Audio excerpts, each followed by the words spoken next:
Last हमने journal पढ़ लिया था, लेजर पढ़ लिया था, as well as trial balance भी पढ़ लिया था।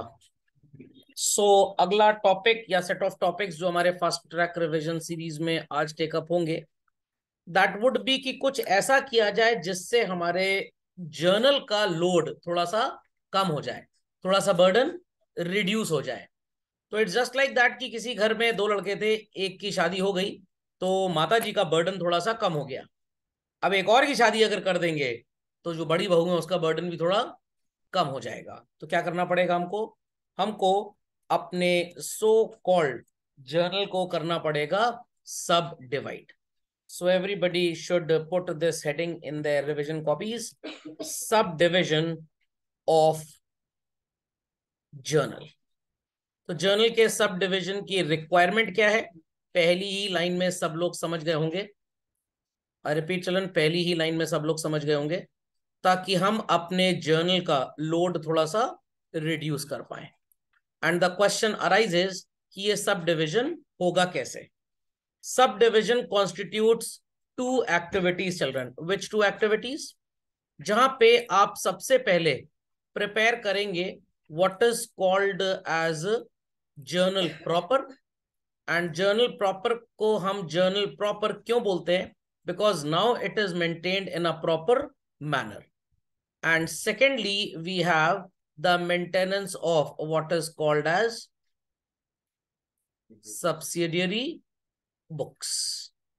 इतनी बात आई होप सो खोपड़े में चली गई सबके।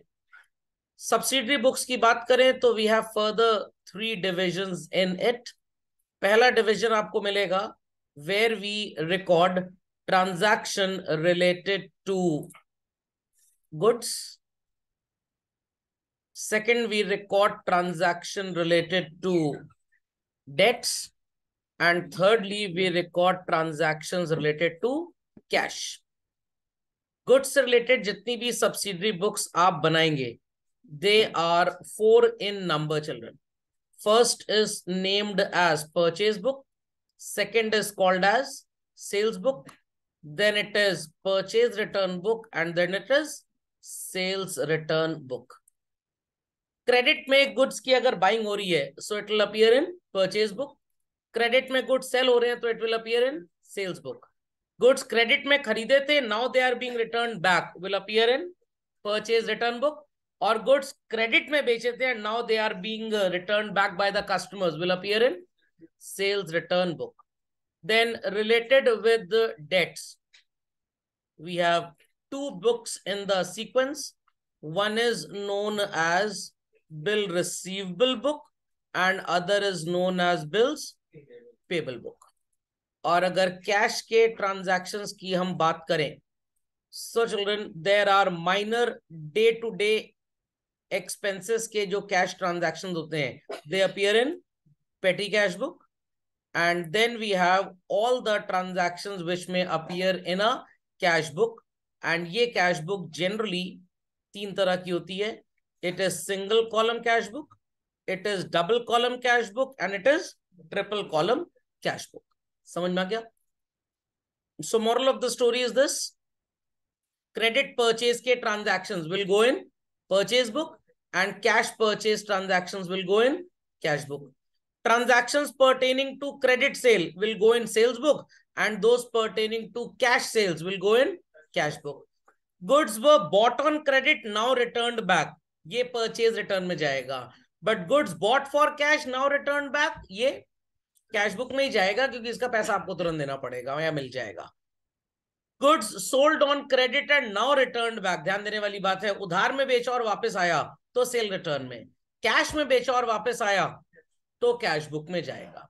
क्योंकि आपको जब क्वेश्चन मिलेगा परचेज बुक सेल बुक का तो इसमें credit purchase, credit sale, cash purchase, cash sale सब मिलेगा। You record only credit purchase and sale respectively. Similarly subsidiary books का जब क्वेश्चन आएगा तो आपको 2 तरह की रिटर्न्स मिल सकती हैं।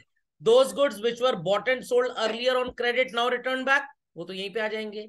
Those goods which were bought and sold for cash now return back will appear in cash book. ये बात याद रहेगी। Bill receivable and bills payable से रिलेटेड जो आप बुक्स बनाएंगे children, it is called as bill receivable and bills payable book. और जो ट्रांजैक्शंस बच गए which are not eligible to be recorded here, they will appear where? Journal proper. But students would say, sir, सारे तो आ गए, अरे opening entry अभी नहीं आई, transaction related to outstanding, depreciation, bad debts, discount वगैरह वगैरह, they all will appear where? In journal proper. समझ में आ गई बात? तो ऐसा नहीं है कि जर्नल प्रॉपर में कुछ भी अपीयर नहीं होगा। Still after preparing the subsidiary book there are many which appear in journal proper. Fundamental logic is clear और नॉट? चलिए, so moving ahead with this, let's get down with what is called as the format of these books, children. तो format sounds to be very very very easy, कोई बहुत बड़ी rocket science नहीं है। हम एक कॉमन सा नॉमेनक्लेचर लेंगे इन सब के फॉर्मेट को ड्रॉ करने का बच्चों। So we have a date column. ये जो फॉर्मेट हमारा बन रहा है ये जीएसटी सपोर्ट के साथ है, and it will work for purchase book, it will work for sales book, it will work for purchase return book, and it will work for sales return book, all of them. So सबसे पहला column आपका date का होगा, फिर आपका source document number का column होगा children, thereafter name of the person from whom or to whom the goods are bought and sold. Thereafter we have the column for cost और detail आप बोल सकते हैं. Then children we have a column for GST, और सबको पता है GST कितने टाइप्स का होता है. अगर स्टेट के अंदर गुड्स की बाइंग सेलिंग हो रही है तो CGST और SGST होगा, और अगर स्टेट के बाहर बाइंग सेलिंग हो रही है तो IGST हो जाएगा. And then we have the column for remarks. So here I'll put date, यहां पे मैं लिखूंगा सोर्स बुक डॉक्यूमेंट नंबर, तो मैंने जानबूझ के SBD लिखा है, और ये डॉक्यूमेंट्स 4 तरह के होते हैं. It could be invoice number, अगर आपने गुड्स क्रेडिट में बाय किए हैं. It could be sales invoice number, अगर आपने गुड्स क्रेडिट में सेल किए. Debit note number children, if the goods are returned back to the supplier, and credit note number if they are being returned from the customer. Thereafter the column will be name of the creditor or debtor. अगर purchase return book है या purchase book है तो we'll put the name of the creditor. Sales और sales return है तो we'll put the name of the debtor. एक voucher number column भी बनता है, बनाना चाहें तो उसको बना सकते हैं, not a hard and fast rule. Thereafter we have the column for showing the detail of calculation. Then CGST, SGST column आगे पीछे भी हो सकते हैं, and then IGST. एक कॉलम रिमार्क्स का हम बना जरूर रहे हैं, but it is not a mandatory column. So अगर ये sale book and sale return book है तो आपके जीएसटी में आउटपुट आ जाएगा, और अगर परचेज बुक और परचेज रिटर्न बुक है तो आपके जीएसटी में इनपुट आ जाएगा. This fundamental logic is clear. Cost के कॉलम को ही मैं यहाँ पे डिटेल का कॉलम बोल रहा हूँ एज सच. वो आप कॉस्ट बोल रहे हैं, डिटेल बोल रहे हैं, एक ही बात है, जहाँ पे आपको वर्किंग दिखानी होती है ना. चलिए, तो ये बात सबको समझ में आ गई. तो take an example. On 10th of March 2023 आपने किसी एक्स एंड कंपनी से गुड्स खरीदे, बेचे, वापस किए या वापस लिए.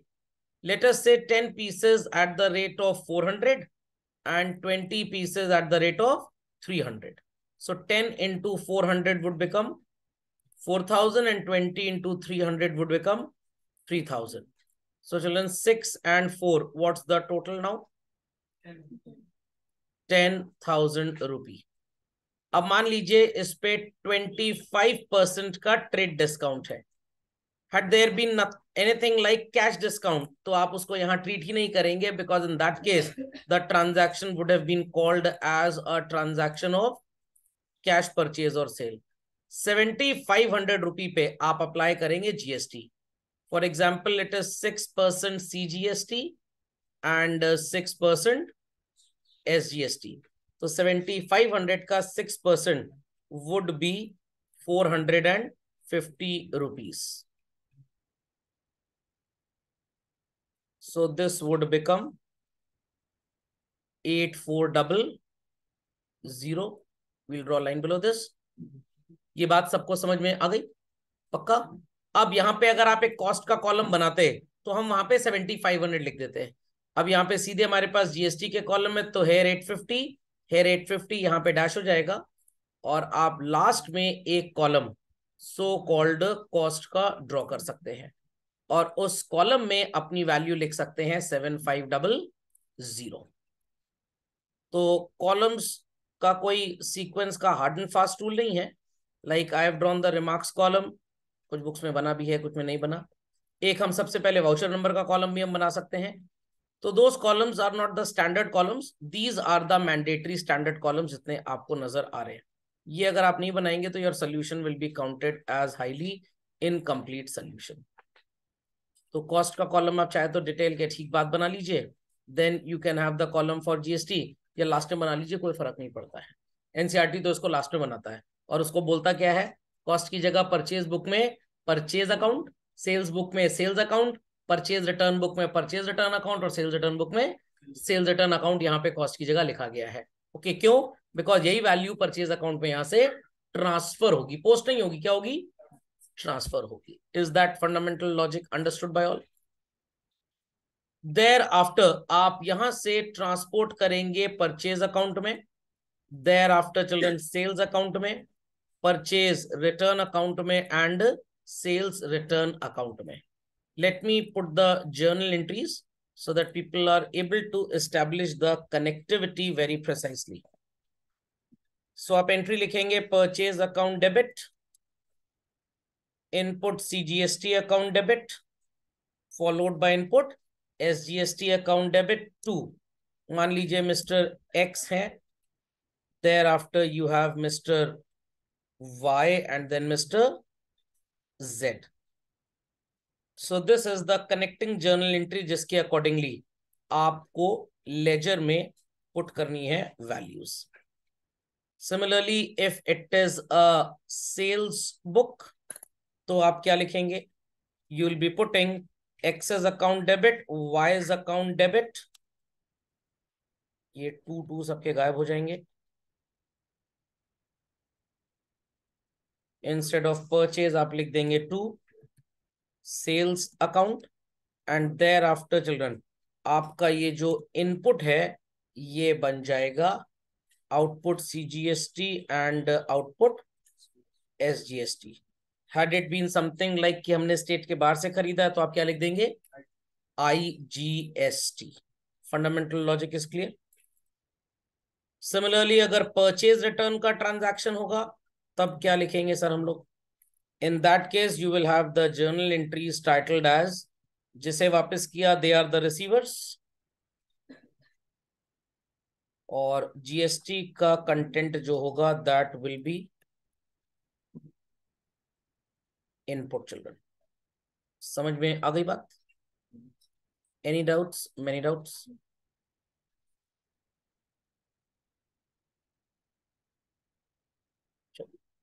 Be quick to this.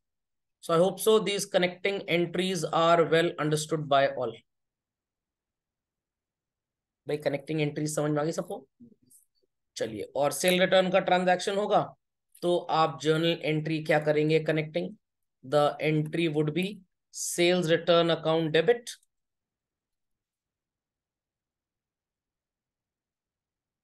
Output GST जो है आपके वो भी डेबिट हो जाएंगे यहाँ पे,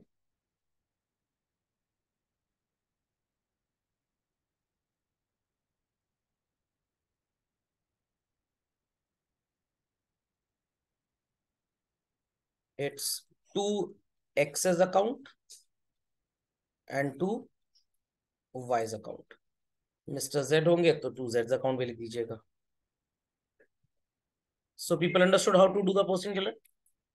सॉरी, ट्रांसफर एंट्री कैसे करेंगे पोस्टिंग के लिए? It's very simple. In purchase account people will be putting to X's account, to Y's account, to Z account. जितना एक्स का अमाउंट होगा, लाइक यहाँ पे 75 नेट है तो वो एक्स के सामने, जितना वाई का अकाउंट अमाउंट होगा, जितना जेड का होगा उसके सामने। Input CGST X Y Z तीनों के लिए हो सकता है, तो तीनों अकाउंट से आपको लिखना है, और एक साथ नहीं पोस्ट करना, पोस्टिंग भी अलग अलग होगी। मान लीजिए एक्स वाई जेड तीनों में इनपुट सीजीएसटी है, तो आप इनपुट सीजीएसटी और इनपुट एसजीएसटी में लिखेंगे 2x 2y 2z 2x 2y 2z। और एक्स वाई जेड में क्या लिखेंगे? By purchase 7500, by input CGST 450, by input SGST 450। Got it? Clear? Sales में भी आपको यही काम करना पड़ेगा। एक्स के अकाउंट में आप लिखेंगे 2 सेल्स 2 आउटपुट, सीजीएसटी एसजीएसटी जो भी है। Same for Y, same for Z. और सेल्स अकाउंट में लिखेंगे आप by X by Y by Z cost values. Fundamental logic is clear? पक्का? तो ये जो कॉस्ट की आपकी वैल्यू है, this would appear in purchase account, sales account, purchase return account and sale return account. समझ में आ गई बात? कोई क्वेरी किसी की? सिमिलरली जब आप परचेज रिटर्न का लेजर बनाएंगे तो आप क्या लिखेंगे? By X by Y by Z. और फिर जीएसटी में भी आपको लिखना पड़ेगा by X by Y by Z, क्योंकि जब गुड्स खरीदे थे तो हमने टैक्स पे किया था, GST was an expense, debit किया, गुड्स वापस हो गए तो अब आपका वो टैक्स एक्सपेंस नहीं है, वो भी कट जाएगा, रिड्यूस हो जाएगा।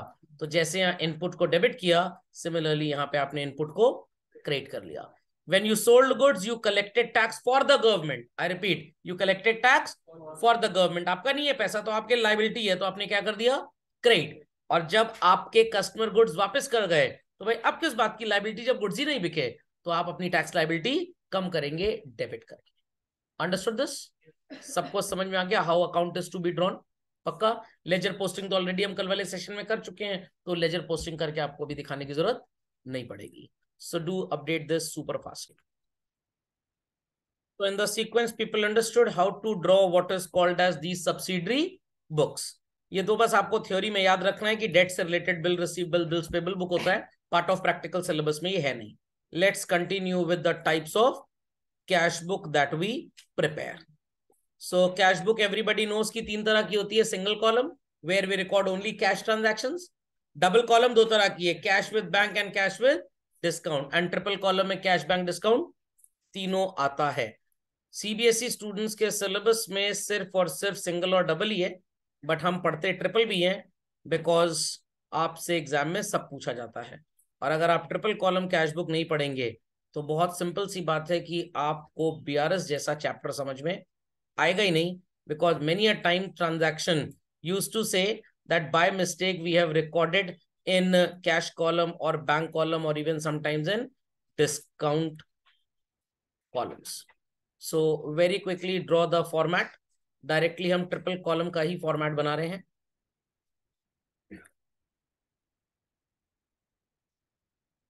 Be quick.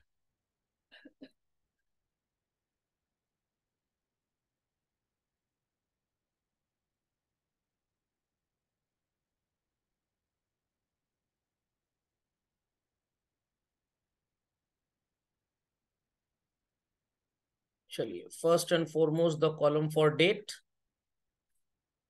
particulars on the debit side, column for cash, bank, discount, again date,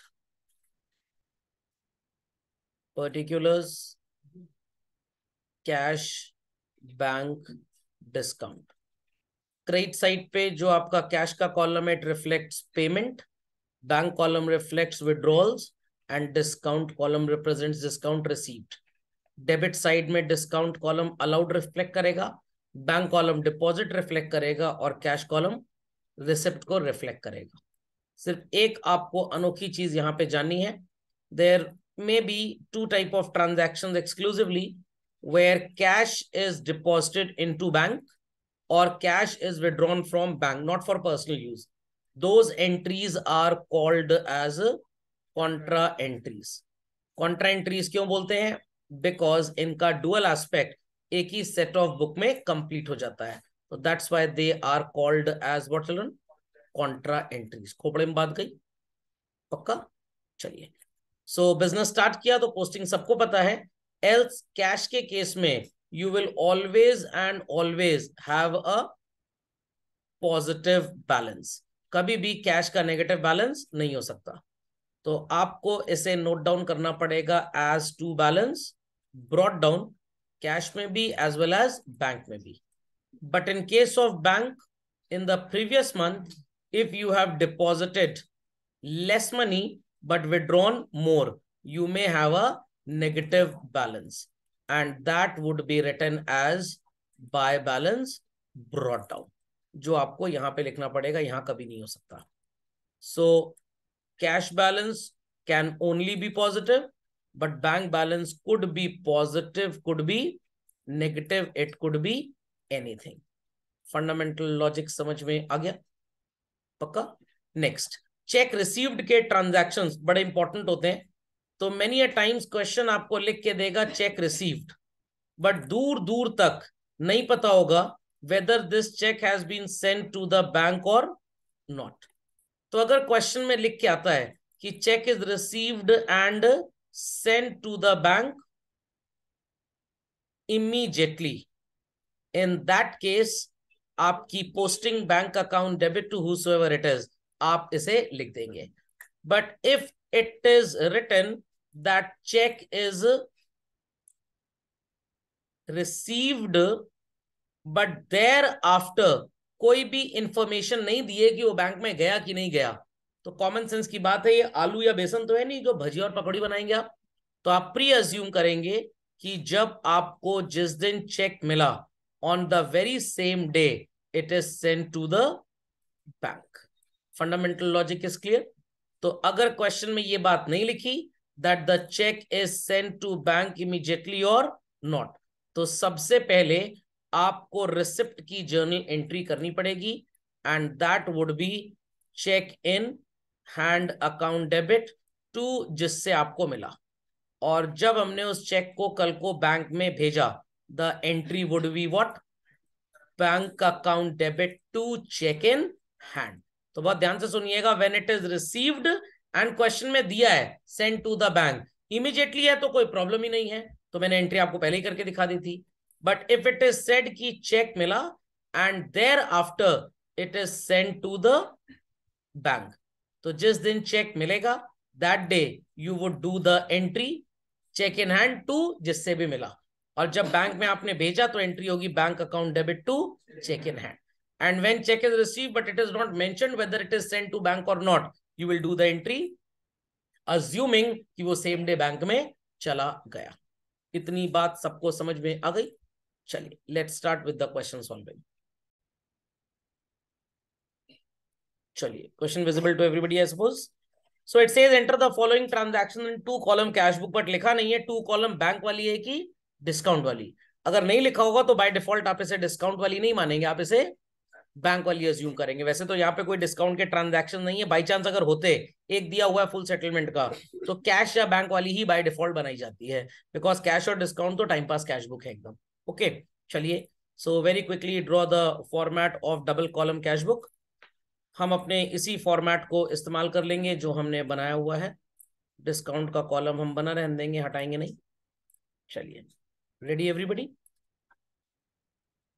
चलिए भाई, let's start. So the first transaction is given to us what? Cash in hand. So how do we put this cash in hand transaction? To balance brought down. चलिए, very quickly we'll put it to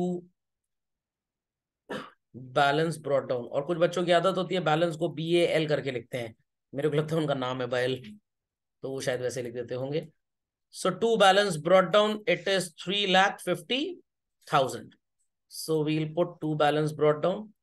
cash column में 3,50,000. Date जरूर लिखिएगा. Then we have children cash deposited into bank 40,000. What's the journal entry for this? It's bank account debit to cash. So to cash account in bank column we'll be putting 40,000, and then by bank account in cash column we'll be putting 40,000. So this sounds to be a contra entry. चलिए, then July 5th paid to Mahima. What will be the journal entry? Mahima's account debit to cash. महिमा का laser बनाते तो क्या लिखते हैं? To cash. वो तो हम बना नहीं रहे हैं, कैश में क्या लिखेंगे? by Mahima. The value was rupees 30,000. Then we have goods purchased. What is the journal entry for goods purchased, children? Purchase account debit to cash. तो कैश बुक में क्या लिख देंगे आप? By purchases. Value in Mahima was 30,000 और purchase की value है 40,000 rupees. चलिए, moving ahead. Then we have goods purchased 40,000 हो गया. Received from Sohan Lal 98,000. What would be the journal entry for this? Cash to Sohan Lal. So we'll be putting on the debit side to Sohan Lal. Please don't write to Sohan Red. Then we have goods sold 40,000. What would be the journal entry for this? Cash account debit to sales. तो हम लिखेंगे to sales and the value is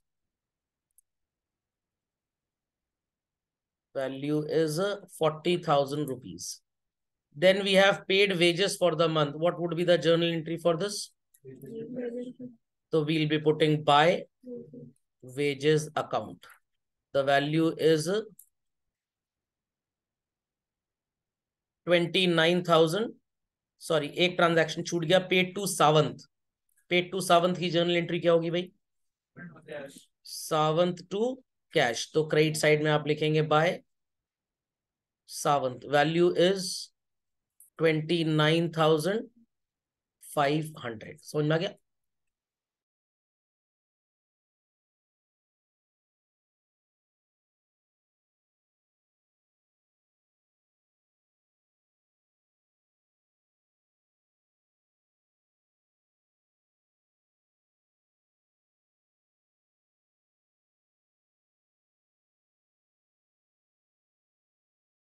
चलिए, paid to Sawant हो गया. हम भूल गए थे इसको लिखना.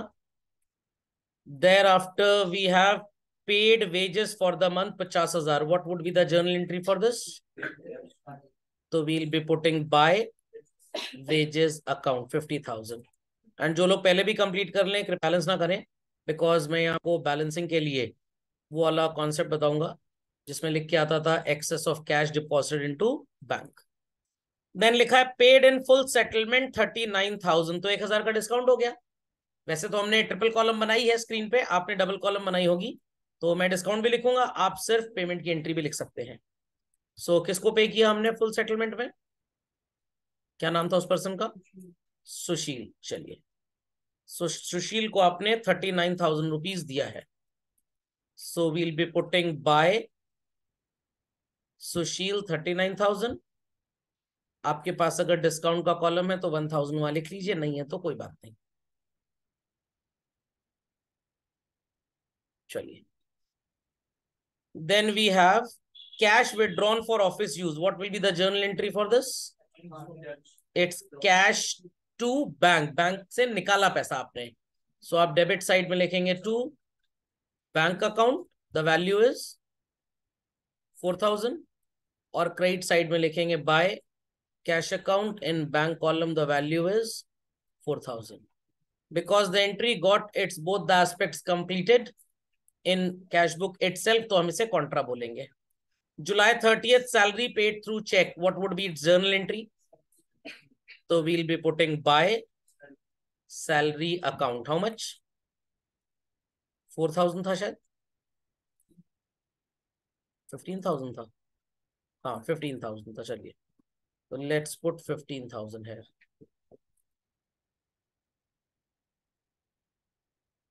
चलिए, समझ में आ गया?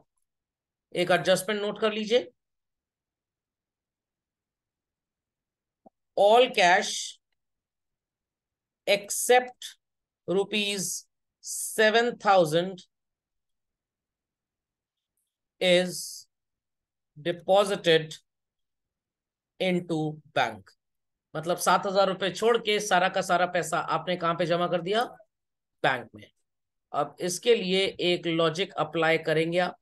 एंड द लॉजिक इज कि आप एक लाइन छोड़ के क्रेडिट साइड पे लिख लेंगे bye balance carried down cash column में 7,000. पीपल में हैव अ क्वेश्चन कि ऐसा क्यों कर रहे हैं, क्योंकि क्वेश्चन में बोला गया है कि 7,000 रुपए छोड़ के सब बैंक में डिपॉजिट कर दिया, मतलब 7 के ऊपर जितना था सब चला गया, तो बचेगा कितना 7। तो let's total the debit side first and foremost and then we total the credit side, और हम डिफरेंस निकाल लेंगे। और क्रेडिट साइड का जब आप टोटल करेंगे तो इस 7 को भी टोटल में एड अप कर लीजिएगा।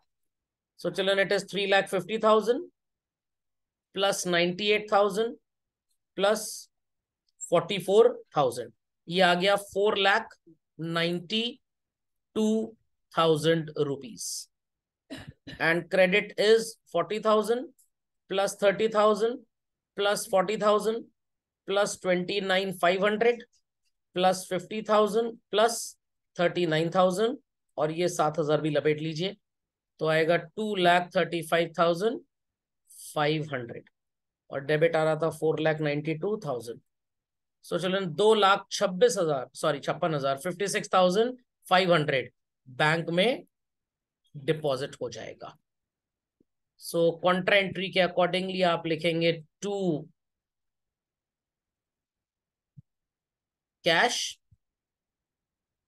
in the bank column and by bank in the cash column, 2,56,500, और बैंक में भी यही लिख देंगे आप 2,56,500। बैंक का टोटल कर लेते हैं, 2,56,500 प्लस 40,000 माइनस 15 एंड 4 19,000। बैंक में आएगा बैलेंस चिल्ड्रन 2,77,500 रुपीज। तो I hope so people understood how to do this adjustment. तो तरीका तो एक ये भी था, we could have totalled this, 492 आ रहा था, and we could have totalled only this. I repeat, we could have totalled only this, जो आता आप उसमें से डिफरेंस निकाल लेते, आपका आंसर आता है डिफरेंस 263,500 263, फिर आप 7 माइनस करते, उसकी कॉन्ट्रा एंट्री करते, फिर बैलेंस इतना आ जाता, इतना मतलब 7,000 ही आ जाता। ओके, आई रिपीट अगेन, आप इसको टोटल करते, इसको टोटल करते, आपका आंसर आता 263 263, उसमें से आप 7 माइनस करते तो डिपॉजिटेड का अमाउंट ही आ जाता। लॉजिक समझ में आ गया? सीधे सीधे काम करिए, जब आपको पता है कि ultimately you will be left with this much, तो make this as balance carried down, जो डिफरेंस आएगा वो आपने बैंक में जमा कर दिया। Because it is a contra entry, so you need to mention a small c here. I hope so total and brought down everybody knows how to put, वो बताने की जरूरत नहीं है। समझ में आ गई बात? डिस्काउंट का कैरेट डाउन नहीं होता है, डिस्काउंट सिर्फ टोटल में आता है, बस वहां से वो डिस्काउंट के अकाउंट में ट्रांसफर होगा और फिर वहां से ट्रायल बैलेंस में पुट कर दिया जाएगा। सो एवरीबडी अंडरस्टूड कैसे बनती है कैश बुक? समझ में आ गया? पक्का? और कभी भी आपको कंफ्यूजन हो, कोई टेंशन की बात ही नहीं है। रिसिप्ट है तो डेबिट में लिख दीजिए और पेमेंट है तो क्रेडिट में। बैंक में डिपॉजिट हो रहा है तो डेबिट में लिख दीजिए और विड्रॉल हो रहा है तो क्रेडिट में, तो कोई टेंशन की बात ही नहीं है। जरा समझ गए सब लोग? पक्का? चलिए, let's have another question on this. देखें शायद हमको और क्वेश्चन कैश बुक का मिल जाए। एक अभी मिला था छोटा वाला क्वेश्चन, देखते हैं उसको फिर से, कहीं खो तो नहीं गया वो। खुल जा सिम सिम बोलना पड़ेगा क्या?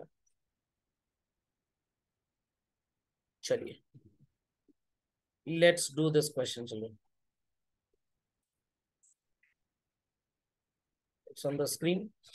You are instructed to prepare a double column cash book.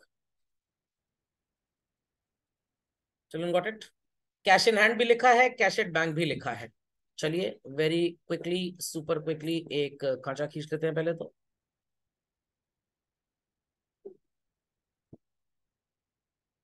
So we have two amount columns on either sides titled as cash and bank.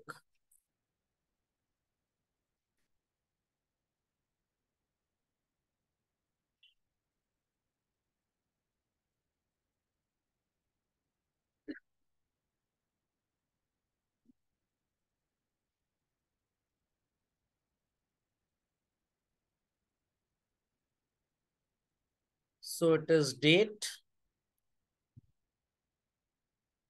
particulars, cash bank, date, particulars, cash and bank. Ready everybody?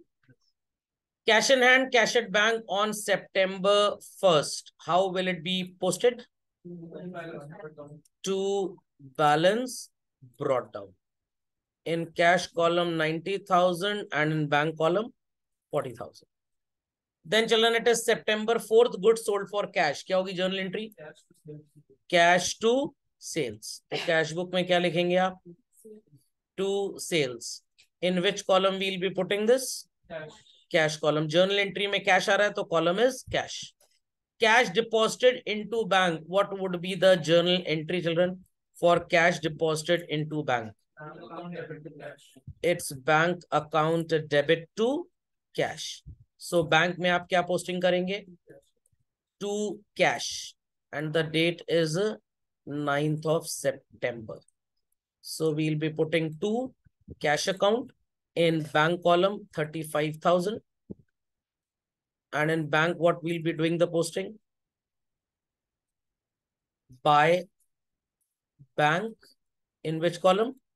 Cash column. 35,000. Then we have salary paid by check. What would be the journal entry for this? It's a salary to bank. So by salary value would be written in which column? The answer is bank column. It's 1, 2, 3, 4, 5th. 1, 2, 3, 4, 5th. 20,000. Then we have rent paid, children. What would be the journal entry for this? Rent account debit to cash. So in cash book, we'll be putting by rent. And the value is how much? 10,000 rupees. सबको समझ में आ गया? Cash withdrawn from bank. What's the journal entry for this? Cash account debit to bank. तो आप लिखेंगे to bank in cash column 4,000. And पिछली वाली कॉन्ट्रा एंट्री थी, सॉरी हाँ इधर फर्स्ट, और ये भी कॉन्ट्रा है. एंड द डेट इज 26 सितंबर. सो कैश विड्रॉ किया तो कैश टू बैंक लिख दिया, और बैंक में क्या लिखेंगे भैया? By cash. The value in bank column 4,000 लिख दिया. Then we have goods purchased and cheque issued. What would be the journal entry? Purchase to bank. So we'll be putting by purchase. In bank column, how much? 20,000. Then we have September 30th, due from bank for personal use. It's drawings to bank. तो क्या लिखेंगे हम? By drawings account. The value is 2,000. अब जैसे last time हमने एक transaction लिखा था एड ऑन, यहां पे भी आप एक एड ऑन ट्रांजैक्शन लिख दीजिए. Again, the date is September 30th. और ट्रांजैक्शन होगा withdrew from bank all except rupees 10,000. सो इसका मतलब है कि 10,000 रुपए आपने बैंक में छोड़ दिया और बाकी पूरा पैसा निकाल लिया. आई डोंट थिंक सो कि एडजस्टमेंट आपने कहीं पे आज तक देखा भी होगा शायद. एक्सेस डिपॉजिट वाला कैश का बैंक में तो था, ये बहुत कम आता है. तो 40 प्लस 35 बैंक में कितने पैसे हैं? 75 का डिपॉजिट हुआ. 20 प्लस 4 इज 24 प्लस 20 44 प्लस 2 46 का विड्रॉल है और 75 का डिपॉजिट है. तो बैंक में कितने पैसे अभी पड़े हुए हैं? 29. 10 छोड़ने हैं, कितने निकालने हैं? तो 19 की कॉन्ट्रा एंट्री करिए, या एक लाइन छोड़ के आप लिख लीजिए by balance carried down in bank column, because we know कि बैंक में बचेगा कितना एनी हाउ 10,000. तो हमने पहले ही लिख लिया. और फिर कॉन्ट्रा एंट्री बैंक से पैसा निकालने की है 30th सितंबर को. What's the journal entry for taking out the money? Cash to bank. तो आप लिखेंगे to bank in which column? Cash. और by cash in which column? Bank. कितना पैसा निकालने की बात हुई थी? 19,000 रुपए. तो यहां पे आप लिख देंगे 90। अब कैश का बैलेंस कर लेते हैं हम, कितना आ रहा है। It's 90 plus 49 plus 49,500 plus 4 and 19 23, 162,500 है। And this side it is 45,000। 1,17,500 रुपए आपके पास बचेगा। Both sides we'll do the total and then on the debit side आप लिख देंगे to balance brought down. I hope so totalling वगैरह तो लोग कर ही लेंगे, टोटल में कोई प्रॉब्लम नहीं होगी। कैश में आ रहा है 1,17,500 और बैंक में कितना आ रहा है 10,000। यहाँ पे टोटल आ रहा था 75,000 और कैश में टोटल आ रहा था 1,62,500। The date would be October 1st. So people understood how to prepare cash book। दोनों तरह के एडजस्टमेंट, कॉन्ट्रा एंट्री सब समझ में आ गई। कोई शक शंका तो नहीं है किसी को, नहीं तो संकट में फंस जाएंगे। समझिए सब लोग, पक्का। चलिए, be quick to this। Is this question to prepare purchase book visible to everybody? सबको नजर आ गया। We have IGST also, SGST and CGST also। अभी हम सब्सिडरी बुक वाला टॉपिक कर रहे थे, तो उसी के सीक्वेंस में we are going to do this question. और सबसे इंपॉर्टेंट दो बातें आपको याद रखनी है। क्वेश्चन आपको कैश परचेज या सेल देगा, as well as credit purchase या सेल दे देगा। दो चीजों की, goods and other items. Other items में असेट्स भी हो सकती हैं, स्टेशनरी फाइल वगैरह भी हो सकता है। Credit purchase and sale children, goods की भी हो सकती है एंड अदर आइटम्स की भी हो सकती है। So here in the subsidiary books we'll record only credit purchase and sale of goods. You won't be recording cash purchase, sale of goods or other items, even credit purchase, sale of other items। सिर्फ आपको मतलब किससे है, credit purchase and sale of goods से। समझ में आ गया। तो चलिए फॉर्मेट बना लीजिए। फॉर्मेट में पहला कॉलम रखिएगा डेट का, then invoice number, thereafter name of the creditor क्योंकि परचेज बुक है, फिर एक डिटेल का कॉलम, फिर कॉस्ट का बना लीजिएगा, फिर input CGST, input SGST, input IGST. Remark मन करे तो आप बना सकते हैं, नहीं तो छोड़ भी सकते हैं। Be quick. Check the first one.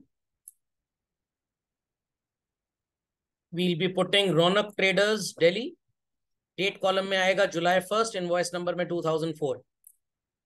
40 into 60 is 2,400, 80 into 15 is 1,200 and 50 into 20 is 1,000। 2 3 4 4,600 less trade discount 460, कितना बचेगा 4,140। इस पे आप 12% का आईजीएसटी कैलकुलेट करेंगे। इट्स 496.8। सो टोटल आपका आ जाएगा 4,140 प्लस आईजीएसटी 4,636.8। कॉस्ट वाले कॉलम में 4,140 लिख देंगे और जीएसटी में 496.8। राउंड ऑफ भी कर सकते हैं, कोई फर्क नहीं पड़ेगा, you can. Then second one, date column जुलाई 15, इनवॉइस नंबर में 1132, Sangam stationers in the name of the creditor. 40 into 8 is 320, 50 into 10 is 500 and 20 into 20 is 400। तो ये आ जाएगा कितना 1220 minus 122। So the value would be 1098। Plus कर देंगे 6% का सीजीएसटी एंड 6% का एसजीएसटी। 65.88 65.88 आएगा। So people can do it as 66। So 1,230 would be the value. Cost column में आप लिख देंगे 1098, सीजीएसटी और एसजीएसटी में 66 एंड 66। समझ गए सब लोग। Then children, purchase from Lamba Furnitures won't be recorded। Why? आपका बिजनेस स्टेशनरी का है और हम क्या खरीद रहे हैं, फर्नीचर। समझ में आ गया? पक्का? लेजर आई होप सो बन जाएगा। तो एक connecting journal entry everybody should write. Ledger आप होमवर्क में बना लेंगे। Purchase account debit, input CGST, input SGST and input IGST to Raunak traders to Sangam stationers. तो परचेज में एक वैल्यू आएगी 4140 एंड 1098, इट्स 5238। CGST SGST में 6666 एंड IGST में 67। रौनक ट्रेडर्स में आ जाएगा 4637 and here it is 1230। Posting कर लेंगे सब लोग। परचेज अकाउंट में जब आप पोस्टिंग करेंगे, you will be putting what is titled as to Raunak traders to Sangam stationers. Raunak traders के सामने 4140 एंड संगम स्टेशनर्स के सामने 1098। CGST के अकाउंट में, इनपुट CGST में आप लिखेंगे टू संगम स्टेशनर्स, SGST में भी लिखेंगे टू संगम स्टेशनर्स, IGST में लिखेंगे टू रौनक ट्रेडर्स। समझ गए? रौनक ट्रेडर्स में आप लिखेंगे by purchase 4140, by IGST, input IGST 497। Sangam stationers में आप लिखेंगे by purchase 1098, by input CGST 66, by input SGST 66। सबको बात समझ में आ गई? 496 कहाँ पे? हाँ तो 496.80 तो लिखा है। अच्छा उधर, ओ सॉरी सॉरी सॉरी, हाँ इसको थोड़ा सा गड़बड़ लिख दिया मैंने, सॉरी। यहाँ पे लिख दीजिए 497 राउंड ऑफ किया था ना हमने, और ये कितना आ रहा था हमारा रौनक ट्रेडर्स में वैल्यू? 4637। सॉरी, मिस प्रिंट हो गया एक तरह से लिखने में। समझ गए सब लोग? चलिए, तो किसी को भी सब्सिडरी बुक में कोई डाउट, कोई प्रॉब्लम तो नहीं? चलो, so let's proceed further and understand कि many a times might be possible कि आपकी जो कैश बुक का बैंक कॉलम होता है वो कुछ और बैलेंस दिखा रहा है, और पासबुक का जो बैलेंस है वो कुछ और दिखा रहा है। तो इसको सही तो हम नहीं कर सकते, बिकॉज पासबुक की छपाई is in the hands of the bank. Cash book हमारा बेवकूफ अकाउंटेंट गड़बड़ बना चुका है, तो हम कैसे उसको सही करें? अब जो होगा बाद में ही होगा। What at max we can do, हम रिपोर्ट कर सकते हैं कि इसमें गड़बड़ी किस वजह से हो रही है। Is that clear? And that reporting is done in the form of a statement which is known as what? Bank reconciliation statement. The question arises, sir इसे बनाते कैसे हैं? बड़ा सिंपल है भाई। सबसे पहले तो फॉर्मेट होगा आपका which constitutes plus item column and minus item. Thereafter at the top आपको लिखना होगा सोर्स बुक का बैलेंस, या आपको लिखना होगा सोर्स बुक का ओवरड्राफ्ट। अगर ओवरड्राफ्ट होगा तो माइनस कॉलम में लिखेंगे, और बैलेंस होगा तो प्लस कॉलम में लिखेंगे। इतना सब कुछ करने के बाद आपको एट लास्ट चाहिए अपनी डेस्टिनेशन बुक का बैलेंस या ओवरड्राफ्ट। खोपड़े में बात गई, खोपड़े में बात गई। सो बीइंग अ स्टूडेंट ये आपका आंसर होता है। बीइंग अ बिजनेसमैन आपके पास सोर्स बुक भी होती है as well as destination book भी होती है, एंड इन बिटवीन आप शो करते हैं what is titled as children cause of difference और मिसमैच। स्वाद अनुसार आप कुछ भी बोल सकते हैं। कैसे ये डिफरेंस या मिसमैच आपको ढूंढना होगा? सो चिल्ड्रन, मिसमैच ढूंढने का तरीका बहुत ही सिंपल है। सबसे पहले करेंगे when the source book is cash book. Balance लिख के आएगा तो प्लस आइटम में लिख दीजिएगा, ओडी लिख के आएगा तो माइनस आइटम में। सोर्स बुक होती कौन सी बुक है सर? वो बुक जिसका बैलेंस या ओडी क्वेश्चन में आपको पता होता है। और डेस्टिनेशन कौन सी होती है? जिसका बैलेंस या ओडी आपको पता लगाना है या नहीं पता होता। एंड सेकेंड केस करेंगे when the source book is passbook. खोपड़े में बात गई। तो है बड़ा ही सिंपल लॉजिक, कोई बहुत बड़ी रॉकेट साइंस इसके अंदर इन्वॉल्व नहीं है, तो टेंशन लेने की जरा सी भी जरूरत नहीं है लोगों को। चलिए ध्यान से बातों को सुनना है लोगों को। टेक एन एग्जाम्पल कि आपके पास एक पर्टिकुलर पॉइंट ऑफ टाइम पे कैश बुक भी दी हुई है as well as children passbook भी दी है। ट्रांजैक्शन दोनों में से किसी भी बुक में रिकॉर्ड हो, भाड़ में जाए, हमसे कोई भी मतलब नहीं है। हम कैसे इसको जज करेंगे कि किसे प्लस करना और किसे माइनस। टेक एन एग्जाम्पल कि कैश बुक में कोई transaction as a deposit record हुआ। सो बच्चों एज अ डिपॉजिट जब रिकॉर्ड होगा तो इसका बैलेंस पे क्या इफेक्ट आएगा। एज अ डिपॉजिट जब रिकॉर्ड होगा तो इसका बैलेंस पे क्या इफेक्ट आएगा। द आंसर इसकी बैलेंस बढ़ जाएगा। तो आपका कैश बुक का बैलेंस बढ़ गया बट पासबुक स्टिल नीचे है। ग्रीन एरो को ध्यान दीजिएगा। ट्रांजैक्शन कहीं पे भी रिकॉर्ड करिए, जाना हमेशा सोर्स से डेस्टिनेशन की तरफ है। तो ये बढ़े हुए बैलेंस से नीचे आने के लिए क्या गणित लगानी पड़ेगी। आंसर इज माइनस करना पड़ेगा।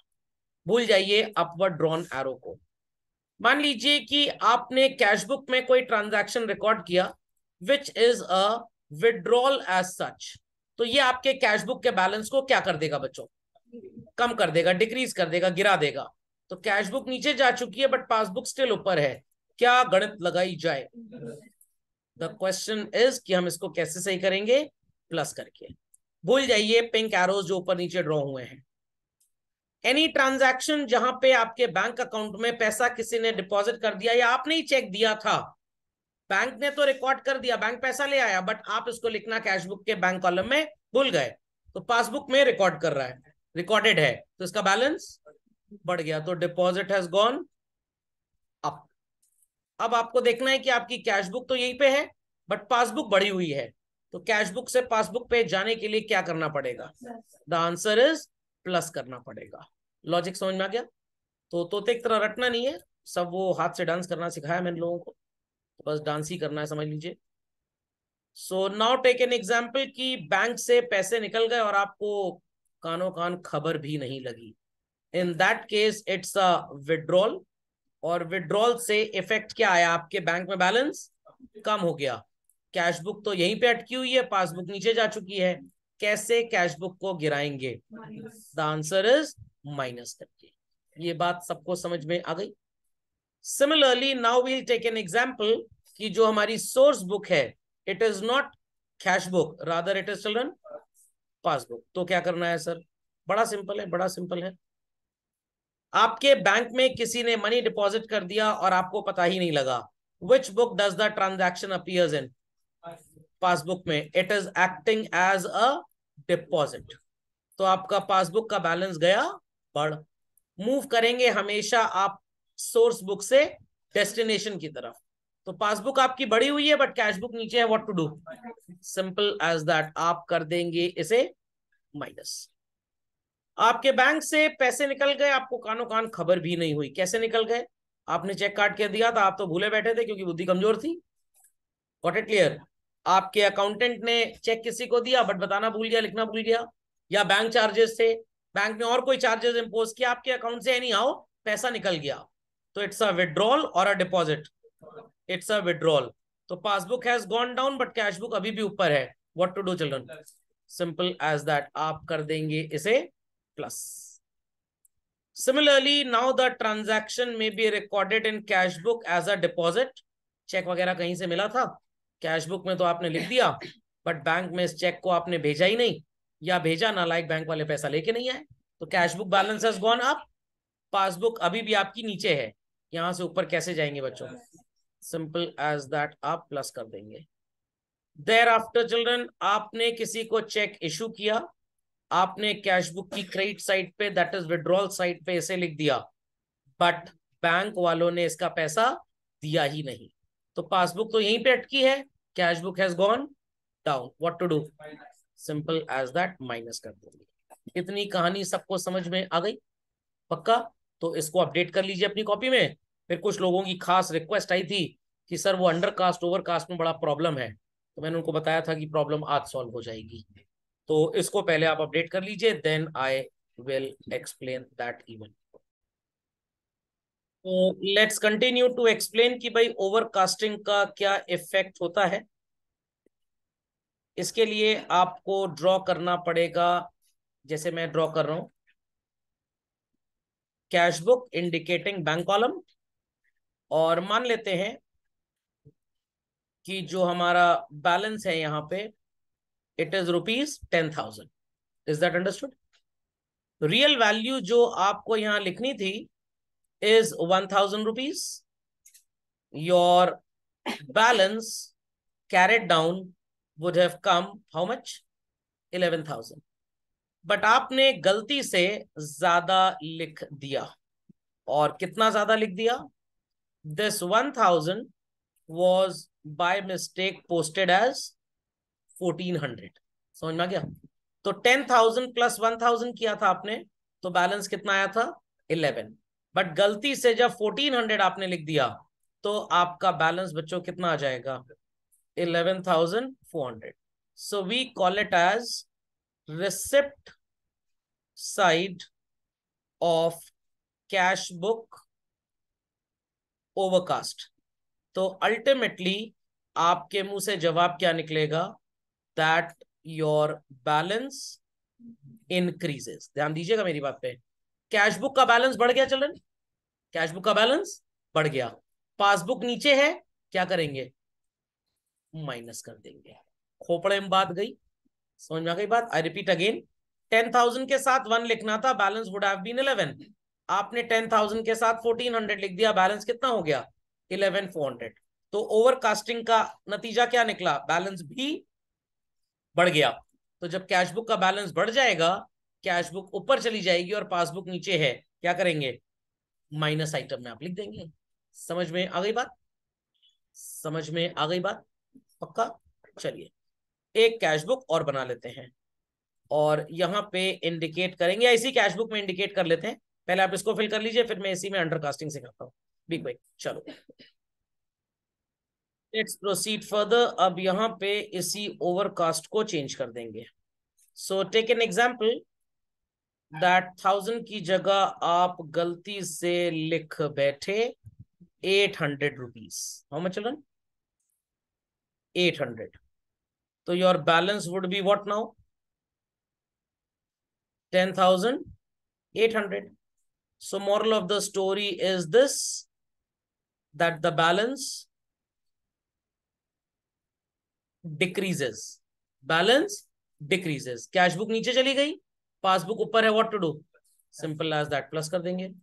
सो here we say receipt side of cash book undercast. तो पैरेलल इफेक्ट है, रिसिप्ट साइड ओवरकास्ट होगी तो बैलेंस बढ़ जाएगा, रिसिप्ट साइड अंडरकास्ट होगी तो बैलेंस घट जाएगा। पेमेंट में उल्टा हो जाएगा, पेमेंट साइड ओवरकास्ट हुई तो बैलेंस गिरेगा, अंडरकास्ट हुई तो बैलेंस बढ़ेगा। तो रिसिप्ट का overcast parallel, undercast parallel, payment side का उल्टा चलता है। डू दिस, फिर पेमेंट साइड बता देते हैं। सो लेट्स कंटिन्यू, और अब बात करेंगे पेमेंट साइड की। चलिए सो टेक एन एग्जांपल कि पेमेंट साइड पे you were supposed to put the value as 2,000। 10 minus 2 your correct balance would have been 8। But आपने 2,000 की वैल्यू की जगह पे थोड़ा सा ज्यादा लिख दिया। कितना लिख दिया? The answer is 2,500। तो अब 10,000 में जब आप 2,500 को माइनस करेंगे, what would be your answer children? 7,500। तो ऑपोजिट इफेक्ट आ गया कि नहीं आ गया? तो your balance happens to be what? Decreases when the payment side is overcast। तो पेमेंट साइड जब ओवरकास्ट हो गया, ज्यादा पेमेंट जब आपने लिख दी, तो आपका बैलेंस गिर गया। समझ में आ गई बात? तो बैलेंस डिक्रीज हुआ तो कैश बुक नीचे चली गई, पासबुक ऊपर है, what to do? Simple as that. Be super quick to this भाई। तो अब इस पेमेंट साइड को करा देते हैं ओवर की जगह अंडरकास्ट और देखते हैं बैलेंस में क्या असर पड़ेगा। यहां लिख देते हैं बच्चों 1800। तो 10,000 माइनस 1800 वुड बी व्हाट? 8200। तो एरोज आपके बदल जाएंगे, एरो बन जाएगा वेरी नैरो, ताकि आप कभी भी ना ढूंढे किसी भी स्पैरो को। पेमेंट साइड अंडरकास्ट हो गया बच्चों, तो बैलेंस पे क्या इफेक्ट आया? It increases. Payment side is undercast, balance increases. Cash book का बैलेंस बढ़ जाएगा, कैश बुक ऊपर चली जाएगी, पासबुक नीचे क्या कर देंगे हम? माइनस कर देंगे। समझ में आ गया? People might say sir passbook में कभी ओवरकास्ट अंडरकास्ट नहीं हो सकता। Chances are negligible, negligible. क्योंकि अगर पासबुक में ज्यादा डिपॉजिट रिकॉर्ड हो गया तो कैशियर को अपनी जेब से पैसा लगाना पड़ेगा फिर। तो पासबुक में गलती होने के चांसेस बहुत कम है। और अगर कभी कभी ऐसा होता भी है तो बैंक डेली बेसिस पे अपनी बुक्स को बैलेंस करता है। अनलाइक बिजनेसमैन, चलो कल बैलेंस कर लेंगे, परसों कर लेंगे, बैंक को तो डेली शाम को हिसाब किताब अपना मिलाना है, कितना पैसा आया, कितना गया एंड ऑल दैट। तो इसलिए बैंक में गलती होने के चांसेस बहुत कम होंगे। और मान लीजिए चेक आया 15,000 का, बैंक वालों ने 15,500 लिख दिया, तो जिसके अकाउंट से पैसा निकाला उससे निकालेंगे भी 15,500, और जिसके अकाउंट में पैसा डाला उसमें डालेंगे भी 15,500।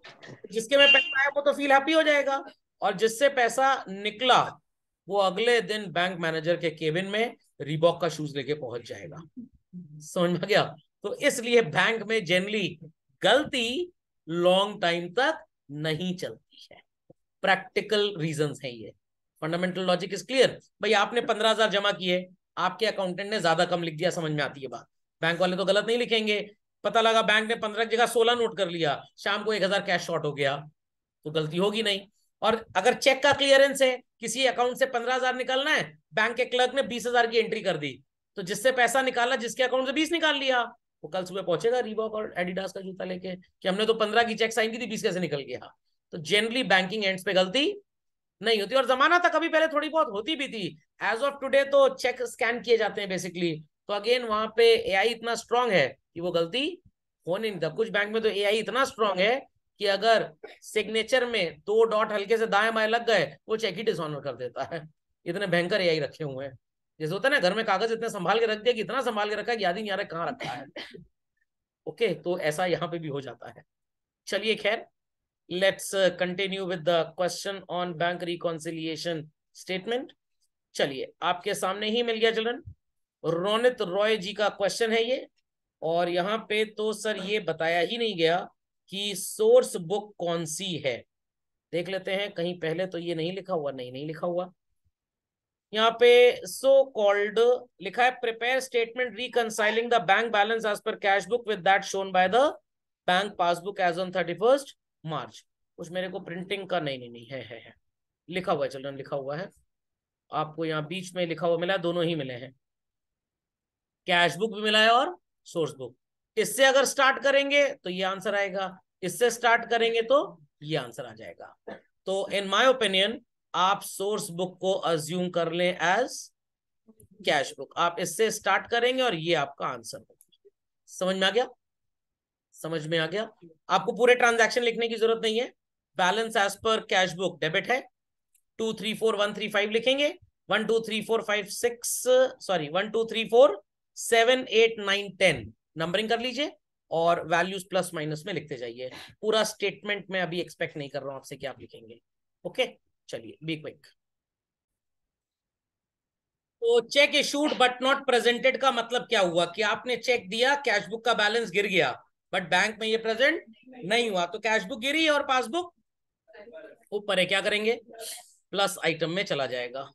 चेक पेड मतलब डिपॉजिटेड इनटू बैंक, बैंक में चेक गया बट बैंक वाले पैसा लेकर नहीं आए, कैश बुक का बैलेंस बढ़ गया, पासबुक नीचे है, क्या करेंगे? माइनस। इंटरेस्ट बैंक ने हमको दिया, पासबुक बढ़ी हुई है, कैश बुक को भी बढ़ा लेंगे, क्या करेंगे? प्लस। बैंक चार्जेस माइनस, कुछ तो भाई जुगाड़ से भी कर लेंगे आप कि भाई क्रेडिट वाला प्लस है तो ये वाला माइनस ही हो जाएगा। क्रेडिट बैलेंस, ये तो आंसर है। Directly deposited bye a customer, किसी कस्टमर ने बैंक में पैसे जमा करा दिए, पासबुक बढ़ गई, कैश बुक नीचे है, क्या करेंगे? प्लस। इंश्योरेंस प्रीमियम बैंक ने पे किया, पासबुक गिर गई, कैश बुक ऊपर है, क्या करेंगे? माइनस। 7,000 रुपए का डिमांड ड्राफ्ट त्रिपाठी ब्रदर्स को दिलवाया था हमने, बैंक ने 100 रुपए चार्जेस लिए। In the books entry for 7,000 was recorded. इसका क्या मतलब है? सिंपली ये बोलना चाहते हैं कि 100 रुपए का बैंक चार्ज नॉट रिकॉर्डेड है। रामायण ऐसी बना दी है कि सो कॉल्ड वाल्मीकि भी कंफ्यूज हो जाए। तो बैंक चार्जेस 100 रुपी पासबुक में तो है बट कैश बुक में नहीं है, तो पासबुक गिरी हुई है, कैश बुक को भी गिरा देंगे, तो क्या करेंगे? माइनस। रिसिप्ट कॉलम अंडरकास्ट हो गया। अब दिमाग लगाइए, डेबिट साइड में कम लिखा है तो बैलेंस भी कम, कैश बुक नीचे चली गई, पासबुक ऊपर है, व्हाट टू डू? प्लस। और आपका आंसर 337170 आ जाएगा। If we would have started with 337170, जो अभी मैंने प्लस बड़बड़ाया है वो माइनस हो जाएगा और जो माइनस बड़बड़ाया है वो प्लस हो जाएगा। समझ में आ गया? हाँ, मेरे पास एक आंसर की रिक्वेस्ट आई थी। क्वेश्चन वाज कि 12,000 रुपए के चेक हमको मिले बट बैंक वालों ने 7,000 ही रिकॉर्ड किया है, तो कॉज ऑफ मिसमैच इज 5,000। चलिए, तो सबको ये समझ में आ गया? चलिए let's continue and find out की क्वेश्चन मिल जाए हमको। हाँ चलिए भाई, ओडी का क्वेश्चन मिल गया है, कोई प्रॉब्लम की बात नहीं है। तो ओडी है तो ओडी की वैल्यू कहाँ लिखनी है बच्चों? माइनस कॉलम में। बाकी क्वेश्चन जैसे चलता था वैसे ही करेंगे, हो जाएगा। चलिए very quickly start with this. Cheque. So here the source book is passbook and destination would be cash book. Cheque issued but not presented, cheque आपने इशू किया बट बैंक में प्रेजेंट नहीं हुआ, तो cash book has gone down, passbook आपके ऊपर है, passbook से कैश बुक पे आना है, क्या करेंगे? माइनस। चेक डिपॉजिटेड, अब कुछ लोग कहेंगे सर इसका रिवर्स है, तो आप उल्टा प्लस तो कर सकते हैं बट एक बार देख लेते हैं। चेक डिपॉजिट किया तो cash book has gone up, passbook नीचे है, व्हाट टू डू? प्लस।